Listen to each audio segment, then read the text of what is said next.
నమస్తే ఫ్రెండ్స్. ఎందుకో ఎంత చులకనో రైతులన్నా, గోపాలకులన్నా అసలు మీకు తెలుసా? రైతు లేకపోతే మీరు ఒక్క రోజు గూడా బతికి ఉండలేరు.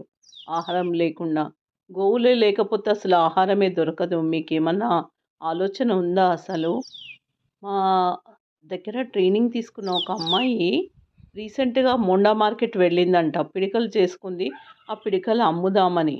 తను తన ఫ్రెండ్ కలిసి ఎంత ఘోర పరాభవం జరిగిందంట. ఆ అమ్మాయి చెప్తుంటే నాకు నిజంగా ఎంత బాధేసిందో ఫ్రెండ్స్. అసలు ఏమనుకుంటున్నారు అందరూ? గోవు లేకపోతే, భూమి లేకపోతే ఉండలేరు. గుర్తుపెట్టుకోండి. మీ డబ్బులు, బంగారాలు, వెండిలు దేనికి పనికిరావు. ఒక్క రూపాయికి ఒక పిడక అడుగుతున్నారట. అసలు మీకు తెలుసా గోవుని పెంచడం ఎంత శ్రమతో కూడుకున్న పని? వీళ్ళ దగ్గర ఒక్క నిజమేయా? రూపాయికి అడిగి తీసుకొని వీళ్ళ కళ్ళ ముందరే 15 రూపాయలకు అమ్ముతున్నారంట అసలు. వాళ్ళు మనుషులా?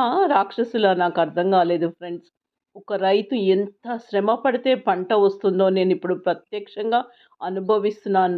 రైతుని, గోపాలకులను అనే హక్కు ఎవ్వరికీ లేదు ఈ ప్రపంచంలో.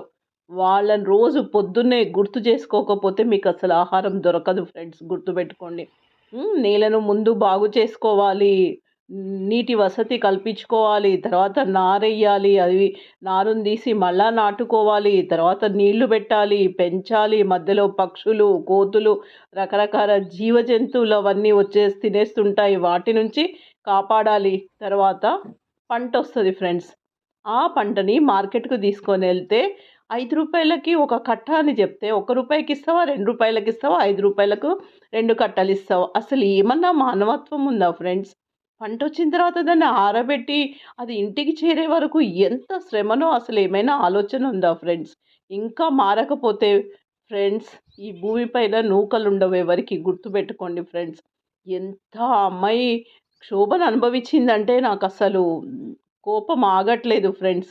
ఇంత చులకన అసలు ఒక్క రూపాయి పిడకన అసలు గోవెంత ఆహారం తింటది? దాన్నెంత కష్టమో ఎప్పుడైనా ఆలోచించారా ఫ్రెండ్స్? అసలేమన్నా కొంచెమైనా గూడా అసలు